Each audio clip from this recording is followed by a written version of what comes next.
우리는 하나님께 예배 드렸다고 생각하는데 하나님께서는 너희가 나를 예배한 적이 없다고 하시면 여러분은 어떻게 하시겠습니까? 여러분, 하나님께 예배하러 올 때에도 어떻게 나와야 하는지를 잘 알고 오셨나요? 시편 100편 1절과 2절에 보면 하나님께 예배하러 나온 성도의 모습을 보여줍니다. 온 땅에 여호와께 즐거운 찬송을 부를지어다. 기쁨으로 여호와를 섬기며 노래하면서 그의 앞에 나아갈지어다. 하나님 앞에 나올 때 즐거운 찬송을 부르며 기쁨으로 나오라는 말씀을 합니다. 저는 오늘 설교를 담당하는 주일이라 평소보다 더 일찍 일어나서 깨끗이 씻고 단장하게 또 옷을 입고 나왔습니다. 여러분도 오늘 예배드리러 오실 때 얼굴도 씻고 옷도 단장하고 오셨을 겁니다. 그런데 즐거운 찬송, 즐거운 노래는 준비하셨습니까? 어떤 분들은 교회에 와서 해야 할 일에 대한 그 뒤한 생각으로 가득 찬 분도 있을 겁니다. 우리가 주님 앞에 나갈 때 즐거운 찬송, 기쁜 찬송으로 나가야 된다는 사실을 시편 100편에서 우리는 배우게 됩니다. 주일의 예배만이 아니에요. 우리의 삶에 매일매일이 사실은 예배입니다. 하나님은 그 매일매일의 삶의 예배의 즐거움과 기쁨으로 나오라고 하는 사실을 말씀하고 있어요. 그 매일매일의 예배에 즐거움과 기쁨이 있는지 오늘 저와 여러분이 돌아봐야겠습니다. 하나님께서는 강제로 우리에게 즐거워해라, 기뻐해라 그렇게 하시지 않으셨습니다. 억지로 기쁜 척하고 예배에 나오라고 그렇게 하시지를 않으셨어요.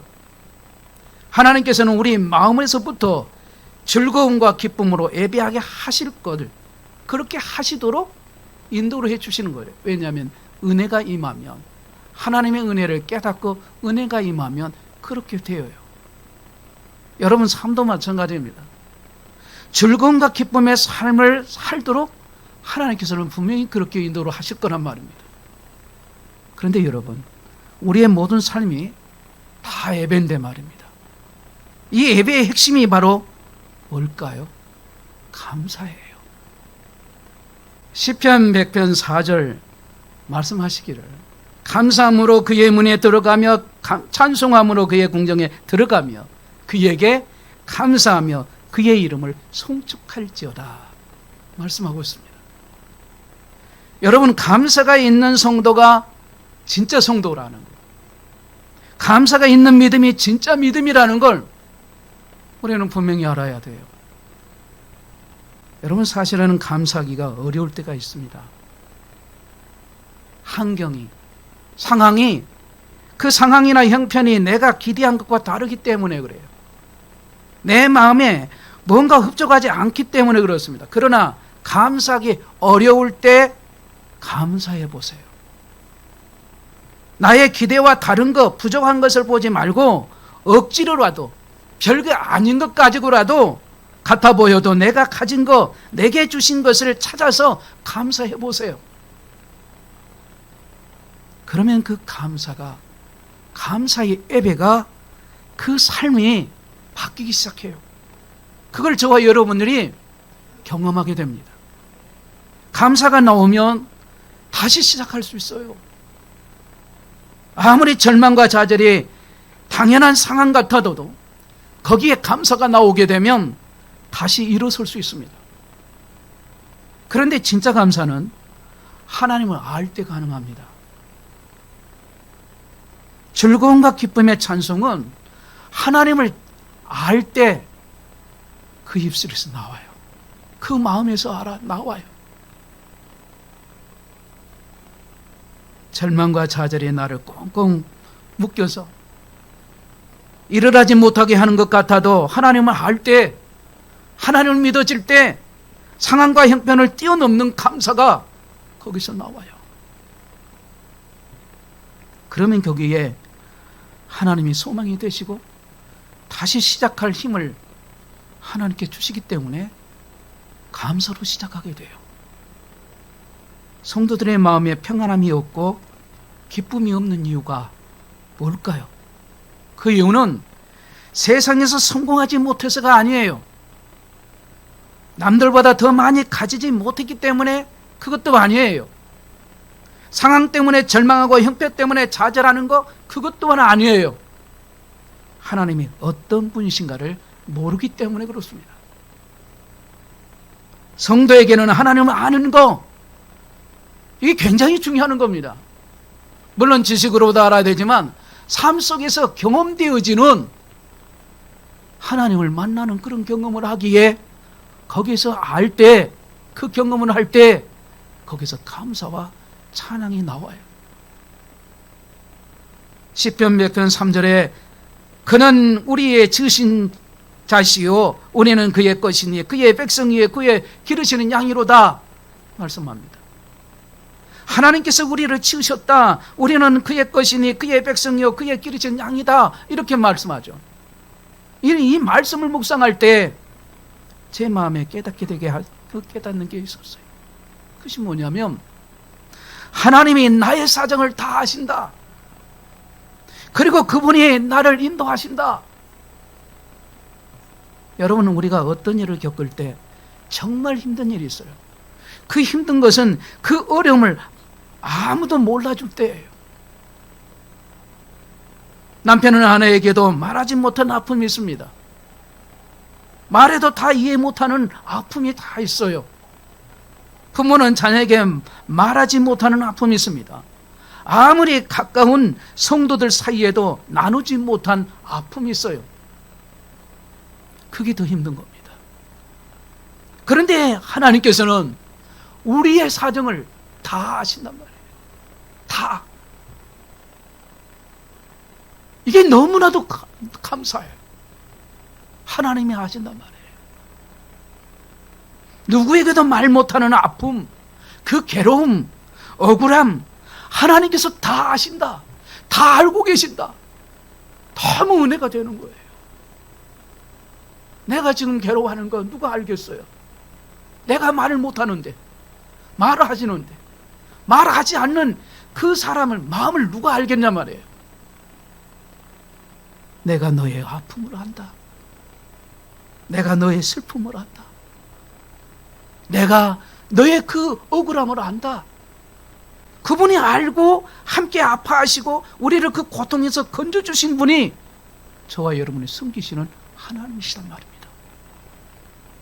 그래서 모든 것이 하나님의 은혜라. 모든 것이 하나님의 은혜라는 사실을 우리가 지내놓고 보면 그게 고백이 되는 거예요. 나를 알아주는 것도 은혜고 나를 이끌어 주시는 분도 그 이끌어 가시는 것도 은혜란 말입니다. 우리는 무엇보다 우리가 어떤 은혜를 하나님으로부터 받고 있는지를 알아야 돼요. 지금도 우리에게 하나님의 은혜의 파도가 계속 밀려옵니다. 우리는 그 은혜의 파도 앞에 서서 이렇게 고백을 합니다. 하나님, 제가 지난주에 또 넘어졌어요. 그 말이 채 끝나기도 안 하는데 하나님의 용서의 파도가 우리를 덮치고 지나간단 말이에요. 여러분, 그렇습니다. 이해할 수만 있다면 그거는 은혜가 아니라, 가능할 수 있는 크기라면 은혜가 아니에요. 예상했던 반응이라면 그건 은혜가 아니란 말이에요. 머리를 세차게 흔들며 다른 것은 몰라도 이것만큼은 절대 용서받을 수 없을 거야 하고 생각할 때도 하나님의 용서와 은혜의 파도는 우리를 향해서 밀려오는 거예요. 십자가를 바라보면 누구나 다 알 수 있습니다. 머리로도 지식으로도 경험으로도 이해되지 않는 것이 우리를 향하신 하나님의 은혜이고 하나님의 사랑이심이란 말입니다. 우리가 할 수 있는 것은 오직 감사뿐이에요. 하나님을 어떻게 알 수 있나? 예 쓰지 않아도 돼요. 이미 다 보여주셨어요. 그저 눈을 들어 보면 돼요. 믿음의 눈 말입니다. 이 믿음의 눈을 열리게 되면 다시 시작하지 못할 게 없고, 용서하지 못할 사람 없고 사랑하지 못할 사람이 없단 말이에요. 나의 믿음의 눈이 열리면 이기지 못할 죄가 없어요. 죽음도 두려워하지 않고 이길 수 있어요. 절망이 소망이 되고 낙심이 간증이 되어지는 것. 믿어지지 않을 때가 믿음이 정말 필요할 때이고요. 감사할 수 없는 상황일 때 그때가 정말 감사가 필요할 때예요. 여러분, 이게 진리래요. 오늘 여러분의 형편을 돌아볼 수 있기를 바랍니다. 오늘 나는 감사절과 상관이 없다, 뭐 이렇게 오신 분도 있을 거란 말이죠. 근데 정말 그 사람은 정말 지금 감사가 필요한 사람인 것을 깨달아야 되는 거예요. 어떻게 감사할 수 없는 형편에서 감사할 수가 있을까요? 환경을 바라보지 않고 주님을 바라보기만 하면 되는데 말입니다. 환경에 초점을 맞추면 그 믿음은 흔들려요. 방황하게 돼요. 믿음이 약해져 버립니다. 믿음의 초점을 주님께 딱 고정시키고 시선을 주님께 두게 되면 언제나 그 믿음은 흔들리질 않아요. 오늘은 맥주 감사주일입니다. 정말 기쁨과 즐거움이 넘치고 감사가 넘치는 예배하는 저와 여러분 되시기를 주의 이름으로 축원합니다. 신구약 성경에 이 즐거움과 희락, 또 만족, 자족, 한호, 잔치, 기쁨에 관한 구절이 얼마나 많은지 정말 놀라울 정도입니다. 또 시편에서도 쭉 보시면 또 사도행전을 걸쳐서 빌립보까지 이를 행하라고 얼마나 단호하게 명령하시는지 놀라울 정도예요. 하나님께서는 우리에게 살인하지 말라, 간음하지 말라, 도둑질하지 말라 이와 같은 명령만 하신 게 아니라 항상 기뻐하라. 즉 이의 해를 막론하고 마음의 기쁨을 뺏기지 말라고 하는 명령을 하신단 말입니다. 강경문 목사님이 쓴 기쁨의 영성이라는 책이에요. 기쁨은 뭐라고 표현했냐면 신비로 표현했어요. 기쁨은 신비이며 하나님은 고통 중에서도 기쁨을 주신다 이랬어요. 아주 이건 정확한 해석이에요. 기쁨에 대한 해석. 여러분, 마귀는요 기쁨을 싫어합니다. 마귀는 유머가 없어요. 우리가 기뻐할 때 가장 고통스러운 것은 말하면 마귀입니다. 마귀는 하나님의 자녀가 기뻐할 때 절망해요. 특별히 기뻐할 수 없을 때 기쁜 것을 찾아내서 기뻐하고 감사하는 성도들 보면 마귀는 좌절해버립니다. 한 길로 갔다가 일곱길로 도망가 버려요. 그래서 우리는 주님 안에서 늘 기뻐해야 하는 겁니다. 근데 사실 이게 정말 기뻐할 수 있어요. 결국 기쁨과 감사, 조건과 환경에도 구애받지 않는 기쁨이 있느냐가 오늘 성도로서의 은혜의 표시, 그 사람이 하나님의 사람으로서의 건강한 그리스도인가를 표시를 보이는 것이 그 사람의 생활 속에 감사와 기쁨이 있는가에 바로 그것을 보고 진단을 볼 수 있는 것이죠. 여러분, 빌립보서를 이렇게 표현하죠. 기쁨의 서신이라고 그렇게 표현하지 않습니까? 별명은 말 때. 유달리 기쁨에 대한 말씀이 참 많이 나옵니다. 우리가 빌립보서 1장, 2장, 3장 이렇게 딱 보시면 기쁨으로 항상 간구함은 나의 기쁨을 충만하게 하라. 이와 같이 너희도 기뻐하고 나와 함께 기뻐하라. 나의 형제들아 주 안에서 기뻐하라. 내가 주 안에서 크게 기뻐함은, 이런 말씀을 하신단 말입니다. 이 빌립보서 4장에서는 무려 19번이나 기쁨을 말하고 있어요. 당시 빌립보 교회의 그 형편을 쭉 보면 풍요로운 환경과 세상에 살지만 그들의 분위기는 서로 분쟁을 하고 율법주의자들의 책망과 향락의 문화 속에서 죄책감 그런 등으로 이제 기독교인의 특징인 기쁨과 감사가 완전히 사라진 상태로 어쩌면 이 종교인의 생활을 하고 있는 그런 모습이란 말입니다. 그런데 우리가 진짜 예수님 안에 거하게 되면 주님의 기쁨이 오늘 우리 안에 이 기쁨이 충만해지는 거예요. 그래서 이 주님의 기쁨이 내게 온전히 나타내는 것이 뭐냐면 부흥이라고 말하고 신앙생활이라고 말하는 겁니다. 부흥이 뭐라고 그랬어요? 주님의 기쁨이 내게 온전히 나타나는 거. 그게 부흥이에요. 그게 신앙생활이에요. 그러면 내 심령 안에 이런 부흥, 이런 신앙생활을 내가 지금 하고 있느냐? 우리 자신을 점검해 볼 필요가 있는 거죠. 정말 감사하고 주 안에 거하면서 기쁘고 감사하는 그 성도라면 그 성도가 건강한 그리스도인이라 말할 수 있는 거예요. 그게 우리 애원교회가 건강한 교회라고 말할 수 있는 거예요. 요한복음 15장에 보면 내 안에 거하라. 나도 너희 안에 거하리라. 내가 이것을 너희에게 이르면 내 기쁨이 너희 안에 있어 너희 기쁨을 충만하게 하려 함이라 말씀하고 있습니다. 저는 이 말씀에도 굉장히 은혜가 돼요. 기쁨은 절대 저절로 찾아오는 게 아니라는 것. 그리스도인은 기쁨을 찾아내고 기쁨을 노력하고 기쁨을 쟁취하는 거예요. 오늘 본문 말씀에서 하나님께서 우리에게 주시는 메시지가 뭘까요? 첫째는 오늘 본문에 주시는 메시지가 있어요. 그리스도의 복음이 우리에게 변하지 않는 기쁨을 가져온다는 사실을 우리에게 주신 겁니다. 바울의 가장 큰 기쁨이 뭐예요? 자신과 같은 죄인이 예수 그리스도의 인하여 구원을 받고 예수 그리스도의 복음을 그 구원을 받았기 때문에 그리스도의 복음을 전하는 거였어요. 이게 사도 바울의 모습이에요.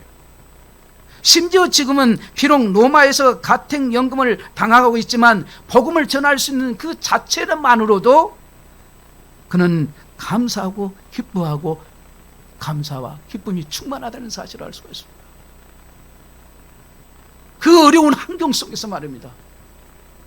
그에게 삶의 존재 이유, 기쁨의 이유는 바로 예수 그리스도이심을 말해주고 있는 겁니다. 예수님 때문에. 비로소 1장에서 보면 복음의 전파에 진전이 된 줄을 12절, 15절에는 그리스도를 전파하나니 16절에는 내가 복음을 변증하기 위하여 18절에는 전파된 것은 그리스도이니 이렇게 말씀을 하고 있어요.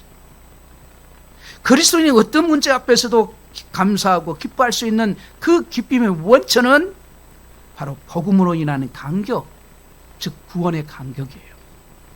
나 같은 죄인을 구원해 주시는 그 구원의 간격이 있느냐 이거예요. 여러분 이것이 만약에 여러분에게 없다면 이 시간 기도해야 됩니다. 하나님, 제가 주님으로 인하여 내게 기쁨이 충만하고 나를 구원해 주시는 그 은혜가 너무 커 감사합니다. 그 감격이 내 안에서 샘솟듯 흘러나오게 해 주옵소서. 그 기쁨을 가지고 다른 사람에게도 기쁨을 나누고 나도 전할 수 있는 복음의 사람이 되어지도록 역사해 주세요 하고 우리는 기도해야 할 거예요. 우리가 받은 구원이 얼마나 놀라운지를 깨닫게 되면 기쁨이 찾아오게 돼요. 에베소서 2장 5절 1절 이렇게 보면 허물과 죽은 우리를 그리스도와 함께 살리셨고 1절에 보면 허물과 죄로 죽었던 너희를 살리셨도라고 이렇게 말씀해요. 살리셨도다. 죽었던 나를 주님이 살려주신 거예요. 구원해 주신 거예요. 영생을 주시고 하나님의 자녀로 삼아주신 거예요. 이보다 더 큰 은혜가 어디 있냔 말입니까? 우리가 은혜로 만세전의 선택을 받았고 은혜로 새 생명을 얻었고 은혜로 제사함을 받았으며 은혜로 하나님의 자녀가 되었고 천국 백성이 되었다는 것에 대한 감격이 있는 자만이 감사와 찬양을 그 찬양으로 기뻐할 수 있는 거예요. 그런데 여러분 구원에 대한 오해는 예수님 믿고 사람이 나아졌다 달라졌다 거기만 멈추면 안 돼요. 성경이 말하는 구원은 그 인격이 개선되는 걸 포함해서 죽었던 자가 살고 이게요. 죽었던 자가 살고 저 좀 따라 합시다. 죽었던 자가 살고 바로 이게 중요한 거예요. 내가 예수를 믿지 않았으면 그건 죽은 거예요. 구원이 없어요. 그런데 예수님의 그 구원으로 인해 나 같은 죄인을 구원해 주심으로 주님으로 인하여 내가 살았다 살렸다 이게 얼마나 중요한 말이에요. 네? 새 사람이 된 거예요. 새로운 존재가 된 거예요. 새로운 존재로서 내가 삶을 살아가는 거예요. 이것이 신앙생활이고 이것이 저와 여러분의 삶이 되는 것이 진정한 그리스도인인데 말입니다. 그런데 우리는 왜 기쁨을 잃었습니까? 왜 구원의 감격을 잃었습니까? 이 점에서 돌이켜야 하는 거죠. 찬송가 305장을 쓴 존 누턴 목사님에 대한 이야기는 여러분이 많이 알 겁니다. 존 누턴은 1725년 영국에 경건한 그리스도인 어머니에게서 태어났습니다. 어머니는 그가 목사가 되기를 원했어요. 6살 때 어머니가 죽고 1년 후에 그 다음에 해에 아버지는 재혼을 합니다. 그때부터 삶이 삐뚤어져서 불량배의 삶을 살아요. 청년이 되자 아버지를 도와서 노예 상인이 됩니다. 엄청난 폭풍 속에서 죽음과 자기의 영혼의 종말을 두려워하다가 4주 만에, 그러니까 한 달 만에 구조를 받습니다. 그리고 해심의 사건과 거듭남의 체험 이후에 이분이 이제 목회자가 돼요. 그는 버킹엄에서 16년, 올리 교회에서 27년을 섬기면서 늘 구원의 은혜에 감격해서 노예들이 입던 옷을 입고 설교를 하였답니다. 그리고 그는 삶에서도 기쁨과 감사로 살았다고 고백을 하고 있어요. 그가 노년이었을 때 사람들에게 이렇게 말했답니다. 다른 것은 다 잊어버려도 내가 죄인 되었던 것과 죄에서 구원받았던 것, 이 두 가지는 결코 잊어버린 적이 없습니다. 그러기에 저는 순간순간 기쁨과 감사로 살아올 수 있었습니다 라는 고백을 해요. 정말 멋진 고백이에요. 오늘 본문 말씀에서 우리에게 주시는 메시지 두 번째로는 기쁨은 건강한 생각과 행동에서 나온다라는 것. 건강한 믿음의 생각, 행동. 여러분, 우리의 기쁨을 뺏어가는 요소 중에 염려가 있습니다. 염려스러운 일이 벌어지거나 염려의 마음이 되면 순간적으로 기쁨을 잃어버려요. 오늘 본문 6절에 아무것도 염려하지 말고 오직 모든 일에 기도와 간구로 너희 구할 것을 감사함으로 하나님께 아뢰라고 말씀하죠. 이것은 기쁨을 위한 성도의 기본이에요. 문제 앞에서 하나님께 기도하지 않으면서 문제 해결과 염려가 사라진 것, 이건 불가능한 것. 기도하지 않는데 어떻게 염려가 사라지겠어요? 하나님께 기도하면서도 염려, 근심, 기뻐하지 못한 경우가 많습니다. 그렇다면 자신의 생각과 행동을 반드시 점검해 볼 필요가 있어요. 먼저 염려는 생각에서부터 옵니다. 좋은 생각, 건강한 생각, 믿음의 생각을 붙잡고 그 머무르는 훈련이 우리에게 필요한 거예요. 본문 8절에 나오는 중요한 동사가 나오죠. 바로 생각하라. 따라합시다. 생각하라. 그러니까 무슨 생각하느냐? 그 사람이 결정된 거예요. 어떤 사람이 되는가를 결정되어 버리는 거죠.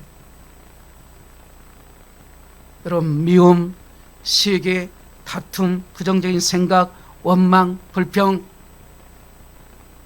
이런 걸 쫓아내야 돼요.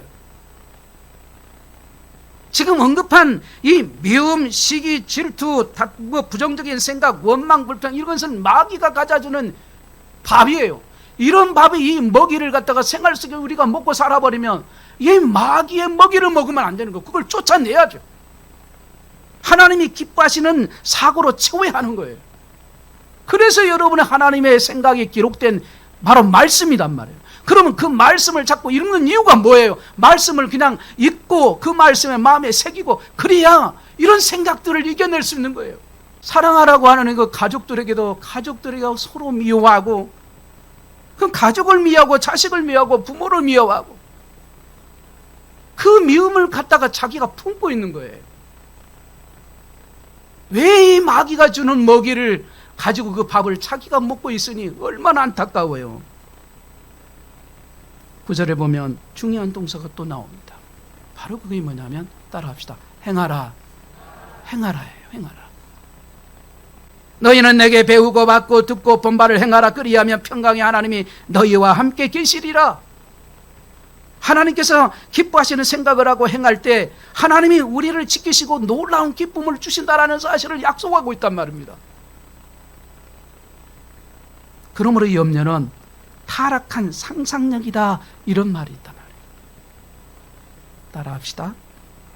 따라합시다. 염려는 타락한 상상력이다.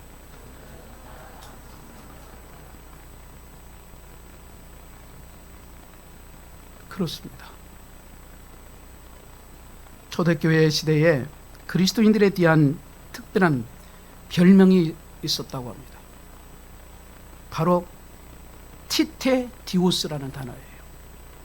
이 말은 염려에서 해방한, 염려에서 해방된 사람을 말할 때 쓰는 단어예요. 예를 들면 이름 앞에 티테디오스 미순. 미순이 누구죠? 제 아내 이름이에요. 미순.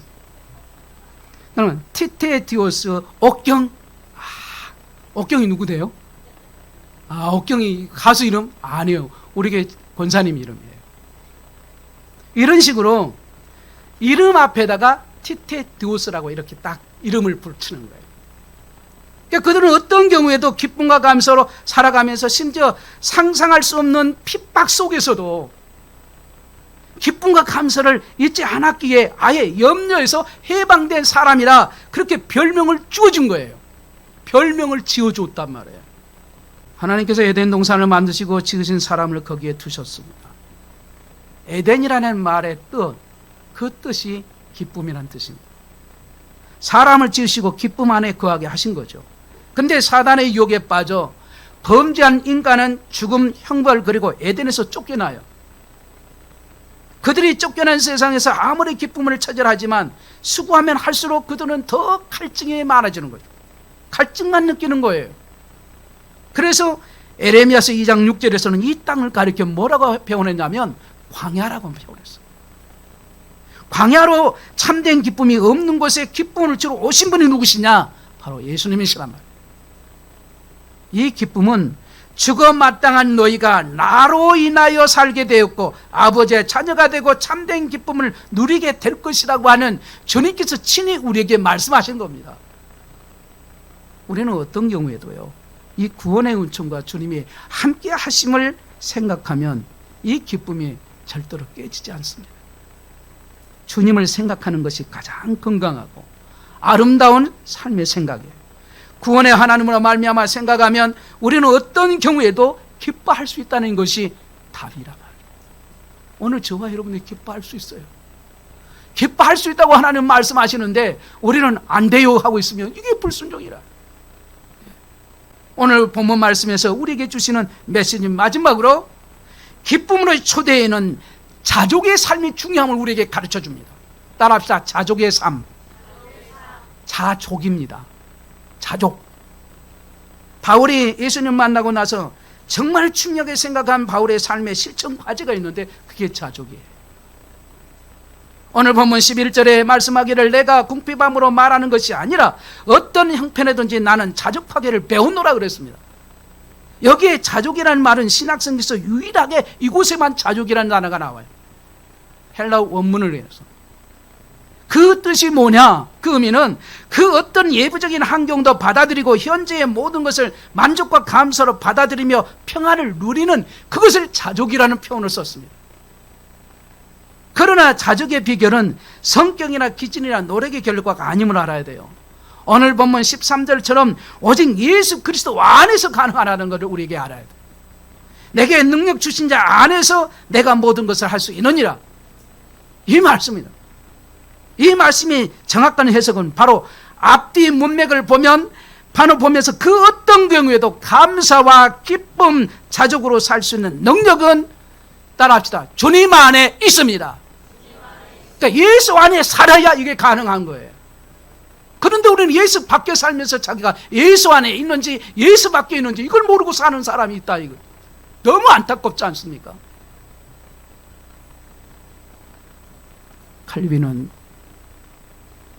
진짜 그리스도인은 예수 그리스도가 어떤 환경 속에서도 승리할 수 있는 능력을 주신 분이심으로 믿고 알고 있고, 그리고 그리스도와의 생명적 관계 안에서 모든 형편에서 자족하게 되고 이길 수 있는 힘을 갖게 된다.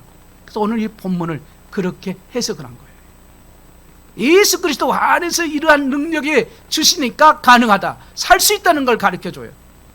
예수 그리스도 안에서만이 자족이 참된 능력의 원천이라는 걸 우리에게 가르쳐주는 겁니다. 오늘 본문이 강조한 것은 그 어떤 경우에도 만족해하고 승리하는 법을 배웠다는 거죠. 바울의 자족과 기쁨의 비밀이 가진 것에 있는 게 아니라 소유한 그 가진 것에 있는 것이 아니고 예수님에게 있기 때문에 가능하다는 거예요.